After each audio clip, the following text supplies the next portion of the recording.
Salut à tous, c'est Exostar et aujourd'hui une nouvelle vidéo et je serai accompagné de Prime Superboy, aussi nommé Mr L. Salut.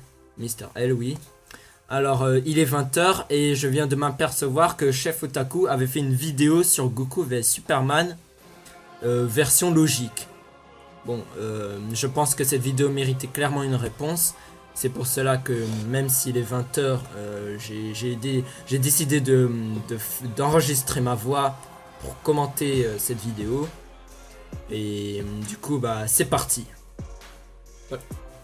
Alors déjà, on voit bien à travers cet extrait que Chef Otaku manque cruellement de connaissances sur la vraie force de Superman. Alors, comme vous l'avez vu, Goku saurait que Superman tire ses pouvoirs des radiations de soleil jaune. Bien sûr, c'est impossible. Comment il pourrait savoir ça de toute façon? Oui, à ce que je sache, Goku ne connaît rien sur Superman, Sauf, enfin, a priori. Pour moi, la seule théorie possible, ça soit qu'il ait demandé à l'Omniscient, enfin, je sais plus comment il s'appelle, les faiblesses Zuno, de Zuno, les faiblesses de Superman, mais à mon avis, je crois pas que ça lui ressemble de demander les faiblesses des personnes qu'il affronte. Oui, alors déjà, non seulement c'est une méconnaissance sur le personnage de Superman, mais également une méconnaissance sur le personnage de Goku. C'est bien dommage pour quelqu'un qui fait des reviews, qui faisait des reviews une fois par semaine sur les nouveaux épisodes de Dragon Ball Super. C'est un peu paradoxal, c'est contradictoire. Ah oui, le chef Otaku. Et du coup, voilà, Goku saurait que Superman tire ses pouvoirs des radiations de soleil jaune et donc il emmène Superman vers la planète de King Kai qui ne disposerait pas de soleil autour d'elle. Alors déjà, est-ce que ça suffit? Est-ce que ça annulerait le pouvoir du Superman? Pas du tout. Parce que déjà, Superman a déjà survécu dans le vide spatial et sans soleil plusieurs semaines. Je ne sais plus si c'est la version post-crisis ou New 52, mais il l'a déjà fait.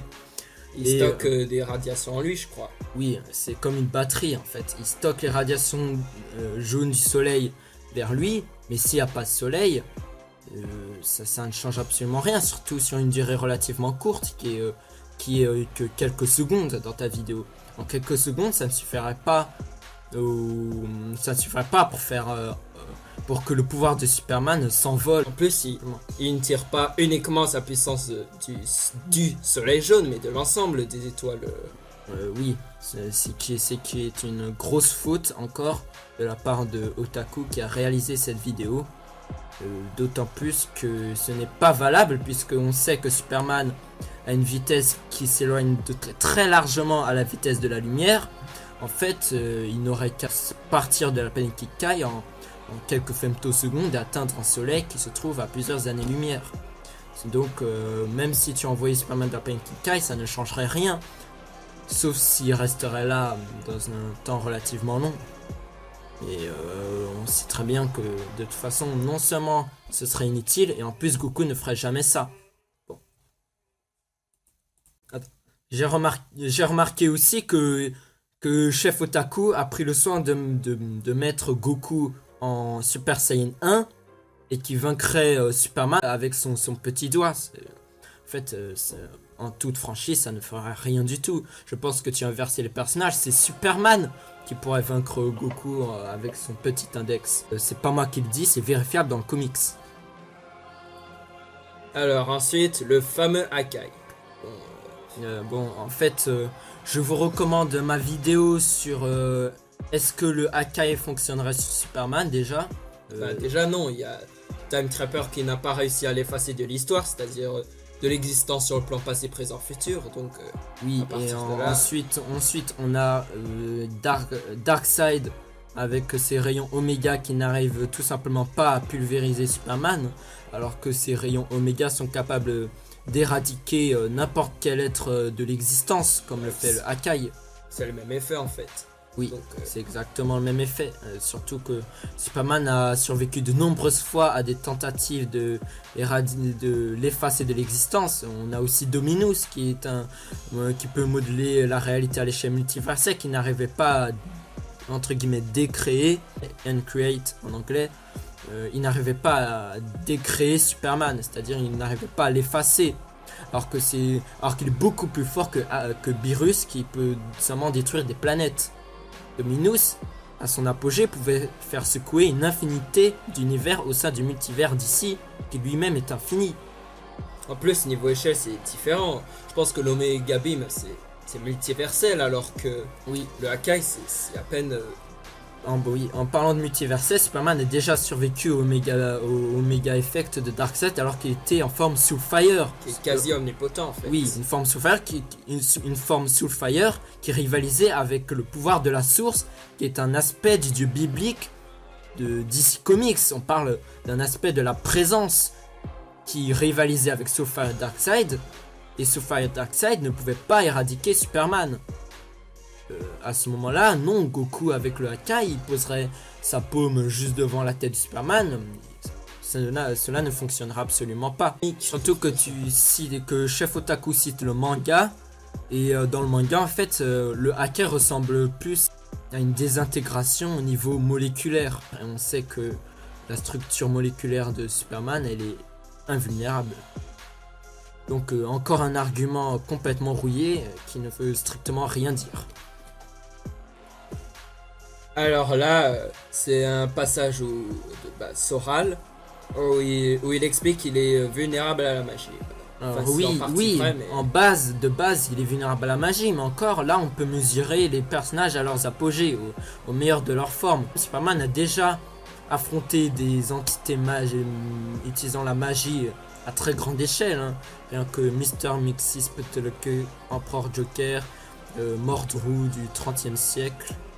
Et ensuite, il a survécu à de nombreuses attaques de Mr. Mixi qui pratique la magie de la 5e dimension, qui est une magie qui ne ressemble pas à n'importe laquelle. C'est une magie qui peut être utilisée pour secouer tout un multivers. Surtout que Superman a déjà pu absorber la magie. Certes, la magie c'est une faiblesse, mais Superman peut très bien s'en sortir, comme il l'a démontré plusieurs fois. Et là, je parle de la version post-crisis, parce que la version pré-crisis, la magie, c'est rien du tout. Il l'a absorbé tranquille, la magie ne fait plus rien du tout, quasiment.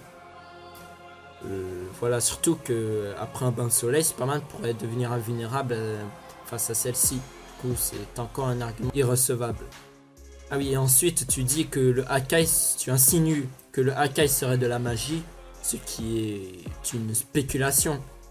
La magie, je sais pas si dans Dragon Ball Super, le Hakai c'est été décrit comme étant de la magie. Je parle de la magie du type comme Piccolo, par exemple. Le Hakai c'est l'énergie de destruction. Est-ce que c'est la magie?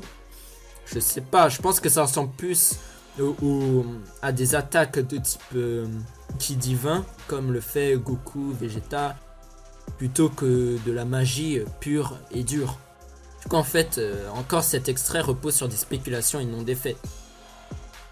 Ensuite, il y a un passage amusant où Goku appelle Zeno, sous-entendu que Goku ne pourrait pas vaincre Superman tout seul, hein. Il a besoin d'un être au-dessus de lui pour vaincre Superman, donc je vois pas l'intérêt de cette vidéo en fait. Ouais, Goku n'aurait jamais employé de telles techniques aussi lâches. Ah oui, en plus.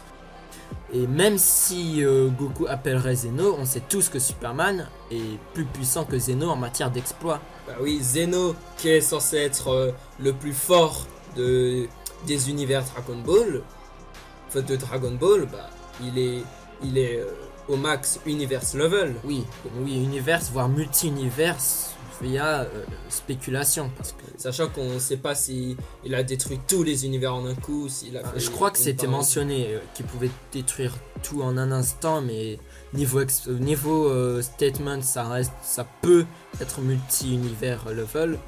Mais en fait, je suis désolé, c'est univers level. Ah oui, ceux qui disent que Zeno a déjà détruit une timeline, c'est faux. Je pourrais le debunk là maintenant, mais je ferai une vidéo là-dessus plus tard parce que ce n'est pas encore le sujet. Ensuite, il appelle Zeno. En fait, Superman a des feats plus grands que ce que Zeno a déjà fait jusque-là. D'autant plus qu'il a déjà vaincu des entités multiverselles. Encore, je rappelle, vous n'avez qu'à voir mes deux vidéos Respect Superman. Du coup, surtout que Superman peut se transformer en Superman après 1 million. On a encore la forme Cosmic Armor Superman qui poutrait largement Zeno. déjà que Zeno en plus il a des faiblesses, il ne peut pas percevoir les combats qui sont plus trop rapides. Je parle de combats plus rapides que la lumière. En fait, Superman a juste besoin de le faire des coups très rapides. Oui, il ne verra même pas Superman lui donner des coups. Oui, d'autant plus que Superman a déjà des exploits où il atteint une vitesse infinie, ce qui signifie qu'il pourrait en fait vaincre Zeno littéralement en 0 secondes, comme l'indique le concept de vitesse infinie. Et quand Zeno dit qu'il est invulnérable, Oui. C'est à l'échelle de Dragon Ball. Parce que dans Dragon Ball, au-delà de planétaire, ça n'existe pas Oui. pour le busting. Oui, Donc, voilà. Du coup, Zeno, certes, il peut détruire un univers, mais il faut pas. Encore une fois, je pense que c'est un personnage très surcoté, que tout le monde et que surtout que des gens s'amusent à le comparer avec The One Above All, ce qui est une insulte. Hein. Zeno, le gamin qui fait des caprices et qui a besoin de rééducation, ne sera jamais au niveau du Dieu tout-puissant.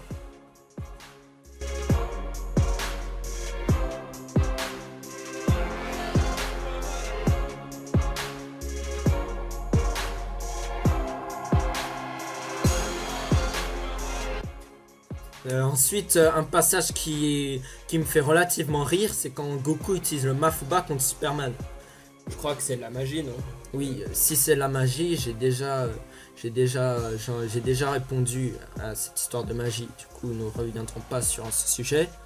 Ensuite, je pense que plutôt que ce passage est plutôt humoristique, hein, parce que déjà Goku n'utilisera jamais cette méthode, et en plus, je pense que ça ne marcherait pas.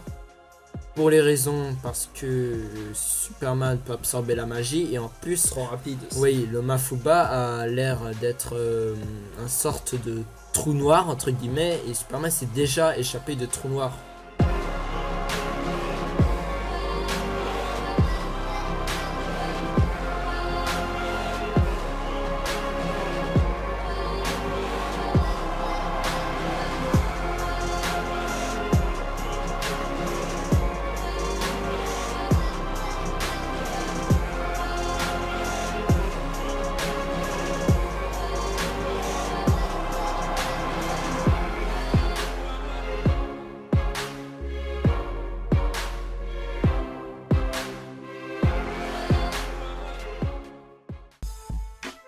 Bon, pour résumer, en fait, ce que je viens de dire juste avant, je pense que cette vidéo est plutôt à trait humoristique et de pur divertissement et ne devrait pas être pris comme source factuelle sur laquelle on peut se baser si on cherche une réponse sur le débat éternel qui est Goku vs Superman.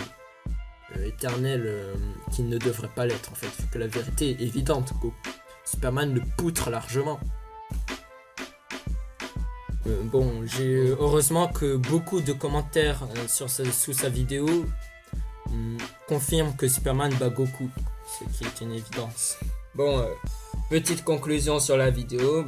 Déjà, j'espère que c'est une vidéo humoristique. Oui. De toute façon, même si c'est humoristique, je suis sûr que tout ça, le chef Otaku le pense et pense que c'est véridique. Le coup du Haka et le coup de Zeno, il croit vraiment que Zeno est Superman. Surtout que je m'en rappelle, j'ai envoyé un tweet à Chef Otaku ou à une autre chaîne YouTube qui avait exactement les mêmes propos, que le Haka c'est de la magie, qu'il pouvait supprimer Superman de l'existence, etc.